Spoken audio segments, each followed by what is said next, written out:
Your paycheck is bigger than it used to be. So why are you still checking your bank account before ordering dinner? You finally got the raise. Maybe you moved into a better apartment, upgraded your phone, stopped choosing the cheapest thing at the grocery store. For a few weeks, it felt like progress. Then the relief disappeared. The new paycheck became normal. The new bills became normal. And somehow, you started waiting for the next raise to finally feel comfortable. That's the strange part. You can earn more money and still feel like you're standing in exactly the same place. And it's not always because you're irresponsible. Sometimes, the finish line quietly moves every time you get closer to it. To understand why, think about your last upgrade. Maybe it was a nicer apartment. At first, walking through the door felt different. More space, better neighborhood. Maybe you didn't hear your neighbor's television through the wall anymore. You noticed everything. Then a few months passed. You stopped noticing. The apartment didn't become worse. Your brain simply adjusted. What once felt like an upgrade became your new normal. This tendency to adapt to improved circumstances is often called hedonic adaptation. The same thing can happen with income. A bigger paycheck feels powerful when you compare it to your old paycheck. But eventually, you stop comparing it to the past. You start comparing it to your new life. And your new life is usually more expensive. Maybe you order delivery more often because your time feels more valuable. You choose the apartment with the extra bedroom. You replace things before they're completely worn out. You add another subscription because $12 a month doesn't feel like much anymore. None of these decisions has to feel dramatic. That's exactly why they're so easy to miss. Your lifestyle can expand one small decision at a time, and eventually, the money that once would have changed your life becomes the minimum amount required to maintain it. But spending more is only the first part of the trap, because your definition of enough can change too. Think about the last time you believed a specific income would make you feel financially secure. Maybe it was $50,000 a year, then you reached it, and suddenly, $75,000 seemed like the number that would finally let you relax. Reach 75? Now, you notice people making six figures. The finish line moves again. This happens partly because humans evaluate their situation through comparison, and comparison has become almost impossible to escape. You open your phone while sitting in your perfectly functional apartment. 30 seconds later,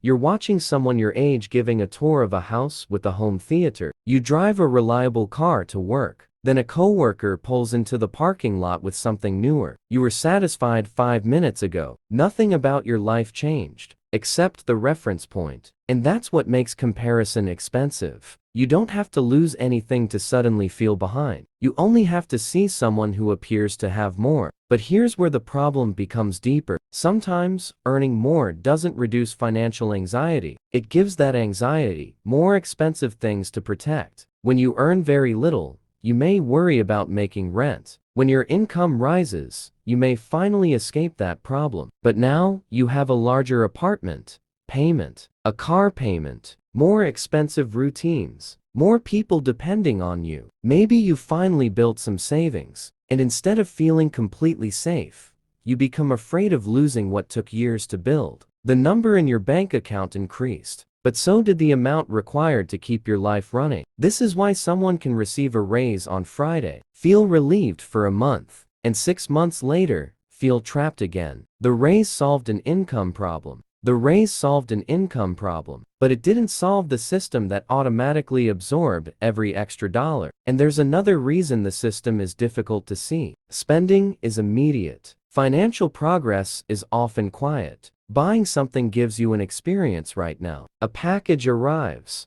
The restaurant meal tastes good. The new phone feels faster. You get a visible reward. But leaving an extra $200 untouched, nothing happens. Your apartment looks the same. Your friends don't congratulate you. No package arrives at your door. You simply have $200 that you didn't spend. And psychologically, that can feel much less exciting. So when your income increases, the easiest thing to do is upgrade the parts of your life that provide an immediate reward. Better food, better clothes, better trips, better convenience. But there's a hidden cost. Every upgrade you turn into a permanent monthly expense makes your future income less flexible. A raise feels like freedom when it arrives, But if every new dollar immediately receives a new job, the freedom disappears. Now, you need the larger paycheck. You can't easily take a lower paying job. You can't leave a workplace you hate without worrying about maintaining your expenses. You can't reduce your hours without changing your lifestyle. The money that was supposed to give you options can quietly become the reason you feel like you have none. And this may be the most important part of the entire problem. Feeling richer and becoming financially stronger are not the same thing. One is about consumption. The other is about capacity. Capacity means having room. Room to handle an unexpected expense. Room to walk away from a bad situation. Room to make a decision without needing the next paycheck immediately. Room to say no. But capacity is almost invisible. Nobody sees the purchase you didn't make. Nobody sees the apartment upgrade you delayed. Nobody sees the subscription you canceled. Nobody sees the extra money sitting between you and panic. That's why it's so easy to chase the appearance of progress while accidentally giving up the feeling you actually wanted. Because maybe you never wanted a bigger paycheck just to buy more things. Maybe you wanted to stop feeling nervous when you opened your banking app. Maybe you wanted to stop calculating whether one unexpected expense could ruin the month. Maybe you wanted enough breathing room to leave a job that was draining you. You wanted money to make your life feel less fragile. But if your expenses rise automatically with every increase in income,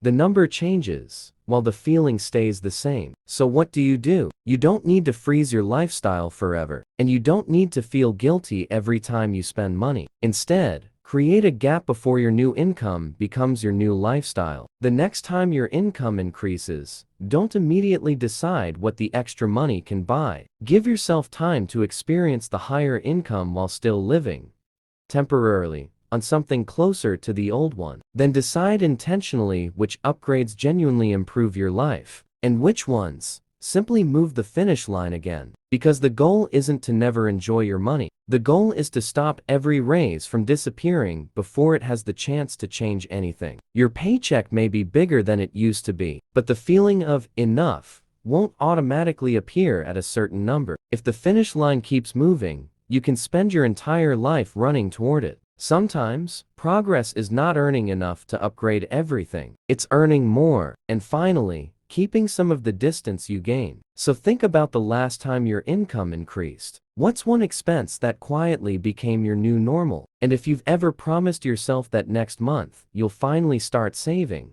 there's another reason that promise keeps getting delayed. Because saving money can feel surprisingly uncomfortable even when you know it's good for you. That's the psychology behind why your brain hates saving money. And once you understand that, you'll see why knowing you should save is rarely enough to make it happen. Watch that next.